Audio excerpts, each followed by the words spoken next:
வேண்டுகோள் விடுத்துள்ளது. மாரடைப்புக்கு மதுவும் புகையும் காரணமாக சொல்லப்படுகிறது. இதுபோன்ற பிற நோய்களுக்கான ஆணிவேரையும் நாடிபிடித்து பார்க்கும் மருத்துவர்கள் ஏற்கனவே கண்டறிந்துள்ளனர். காகித கப்புகளில் காபி, தேநீர் குடித்தால் புற்றுநோய், மஞ்சள் காமாலை போன்ற உயிர்கொல்லி வியாதிகள் வரும் என்கிற அண்மைக்கால ஆய்வு திகிலூட்டுகிறது. இதுகுறித்த சிறப்பு செய்தியை பார்க்கலாம்.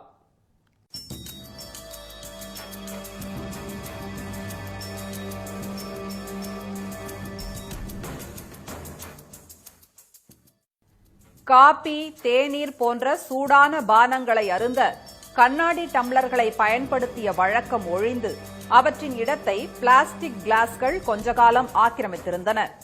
சுற்றுச்சூழலை சுட்டிக்காட்டி பிளாஸ்டிக் பொருட்கள் புதைகுழிக்குள் தள்ளப்பட காகித கப்புகளுக்கு வந்தது வாழ்வு. பொது நிகழ்ச்சிகளில் இப்போதெல்லாம் கூல்ட்ரிங்க்ஸோ ஹாட் ட்ரிங்க்ஸோ அதனை சுமந்து வருவது காகித கப்புகள்தான். உலோக மற்றும் கண்ணாடி குவளைகளைப் போல் பயன்படுத்துவோரை சிரமப்படுத்தாமல் குடித்தோமா, குப்பையில் தூக்கி எறிந்தோமா என்கிற சௌகரியம் இருப்பதால் காகித கப்புகள் அனைத்து தரப்பினரின் தேர்வாக உள்ளது. இப்போ பேக்கரிக்கு போகிறோம், பேக்கரிக்கு போய் டீ சாப்பிட்றதுக்கு போகிறோம் அப்படிங்கிற பட்சத்தில் ஸோ நமக்கு அங்கே கொஞ்சம் நிறைய டைம் ஸ்பெண்ட் பண்ண வேண்டியதாக இருக்குது. இப்போ பேக்கரியில் டீ ஆர்டர் பண்ணி அவங்க கண்ணாடி டம்ளரில், கிளாஸ் டம்ளர் கொடுப்பாங்க.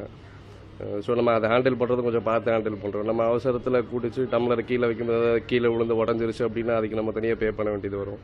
இதை யூஸ் அண்ட் த்ரோவில் கொடுத்தாங்க அப்படின்னா இமீடியட்டாக அப்போவே குடிச்சிட்டு வெளியே டிஸ்போஸ் பண்ணிட்டு அப்படியே நம்ம கிளம்பிடுவோம். ஸோ அந்த இடத்துல டைம் கொஞ்சம் சேவ் பண்ண முடியும் நம்மளால். சௌகரியம் என நினைத்த காகித கப்புகளால் சங்கடங்களும் ஏற்படுவதாக அறிவியல் உலகம் எச்சரிக்கை மணி அடிக்கிறது. குளிரில் நனைந்து போகாமல் இருக்கவும், உஷ்ணத்தில் உருகி போகாமல் செய்யவும் பேப்பர் டம்ளர்களின் உள்புறத்தில் அமில கலவைகளை உள்ளடக்கிய மெழுகு பூசப்படுகிறது. பானங்களோடு ஊடுருவி வயிற்றுக்குள் இறங்கும் மெழுகு ஜீரண மண்டலத்தை சிதைத்து சின்னாபின்னமாக்குவதாக அபாய சங்கு ஊதுகிறார்கள் மருத்துவர்கள். காகித கப்பை தொடர்ந்து பயன்படுத்தினால் புற்றுநோய் நிச்சயம் என்பது அவர்களின் எச்சரிக்கை. ஸோ இந்த வேக்ஸ் கோட்டிங் நமக்கு சேரும் பொழுது இந்த உற்பத்தியை தடுக்கிறதுனால ஜீரண கோளாறுகள் அதிக அளவில் ஏற்பட்டு ஜீரண மண்டலத்தில் ஏற்படக்கூடிய பல வகையான வியாதிகளுக்கு அது வழிவகுக்கின்றது. மேலும் இது தொடர்ந்து நமக்கு இப்படியே ஆகும்னா அந்த ஜீரண மண்டலத்தில் இருக்கக்கூடிய செல்கள் பாதிக்கப்பட்டு புற்றுநோய் எங்கக்கூடிய ஒரு அட்வான்ஸ்டு ஸ்டேஜ் இன்றைய காலகட்டத்தில் ஏற்பட வாய்ப்புகள் உண்டு.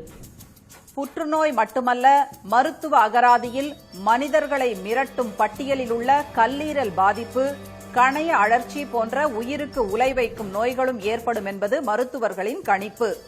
இந்த மெழுகு பொருட்கள் வயிற்றிலிருந்து சேர்ந்து ரத்தத்தில் கலந்து போகும் பொழுது நமக்கு இந்த பான்கிரியாஸ்ன்னு சொல்லக்கூடிய கணையம் அழற்சி நோயோ இல்லைன்னா கல்லீரலுக்கு சென்று கல்லீரலை பாதிக்கக்கூடிய ஆபத்தும் ஏற்படுகிறது.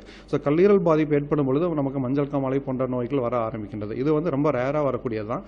அதே மாதிரி கணைய அழற்சின்னு சொல்லக்கூடியது வந்துருச்சுன்னா அது கெமிக்கல் ரியாக்ஷனால வரக்கூடிய கணைய அழற்சி சீரியஸான உயிருக்கு ஆபத்தான நிலைமைக்கும் போகக்கூடிய சான்சஸ் இருக்கு. தனியார் நிறுவனங்கள் தயாரிக்கும் டம்ளர்களின் தரம்தான் இப்படி. இந்திய ரயில்வேயின் நேரடி கண்காணிப்பில் தயாரிக்கப்பட்டு ரயில்களில் பயன்படுத்தப்படும் கப்புகளில் அமில கலவைகள் பூசப்படுவதில்லை. சுற்றுச்சூழல் துறை உள்ளிட்ட துறைகள் தனியார் நிறுவனங்களை கண்காணித்தால் காகித கப்களில் விஷக்கலப்பை தடுக்கலாம் என்பது நுகர்வோர் அமைப்பின் குரல்.